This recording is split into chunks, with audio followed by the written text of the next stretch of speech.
It's 100 years since some women, and all men, were finally given the vote.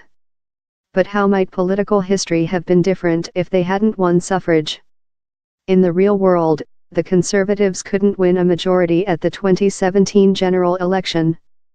But what would happen if all the votes cast by women were removed from the equation? Because of different patterns in how men and women vote, it is likely the result would have been different and Prime Minister Theresa May would have had a majority.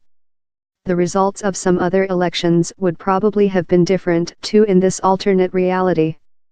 It's important to be clear about the limitations of what we can know here. The secret ballot means we never have definitive figures about how men and women vote. We are reliant on studies that involve asking a sample of the population how they voted after elections have taken place. The gender gap in voting is fairly small. Other demographic factors have a far bigger impact on people's likelihood to vote for each party. In the past, social class was a dominant factor. Middle-class people were more likely to vote Conservative and working-class people were more likely to vote Labour. Recently that's changed. In 2017, age and education were far more important. Young voters and voters with degrees were more likely to back Labour. Older voters and those with fewer qualifications were more likely to back the Conservatives. But how do the sexes differ when it comes to elections? If we look back over time, the gender gap in voting has changed.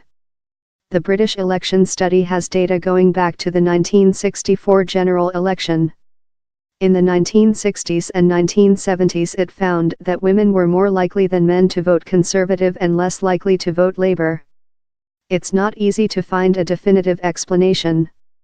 Voting behaviour expert Dr. Rosalind Shorrocks, from the University of Manchester, says that one of the reasons behind the difference was that women were more religious than men, and also points to the way they were affected by government policies.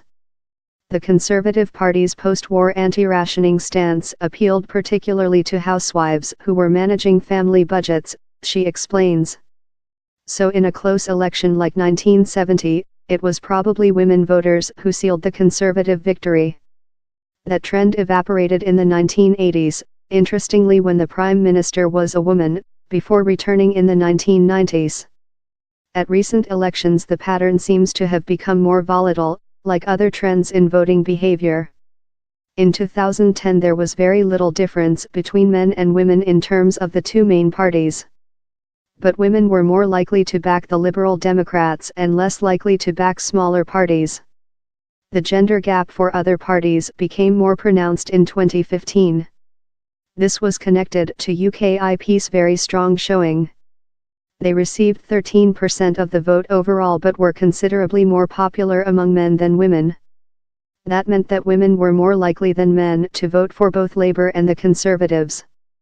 So if women had been unable to vote, it's quite likely that UKIP would have won more than the single seat they did. Nigel Farage might have become an MP. In 2017 the pattern changed again. The British election study and other post-election surveys suggest that the gender gap was the opposite of what it used to be. Women were more likely than men to vote Labour and less likely to vote Conservative. That is likely to have swayed the overall result.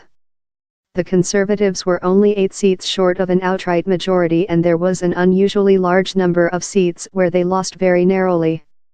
So if women had not voted, Theresa May would probably have had more Conservative MPs and British politics could look very different. Again, Dr. Shorrocks says this could be down to the perceived impact of government policies.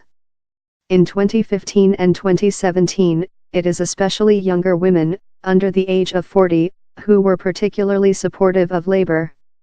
This is likely to be due to the disproportionate impact of austerity on women, with younger women the most likely to say that their cost of living has gone up and quality of services such as the NHS has gone down under the Conservative government. Read more from Reality Check. Send us your questions.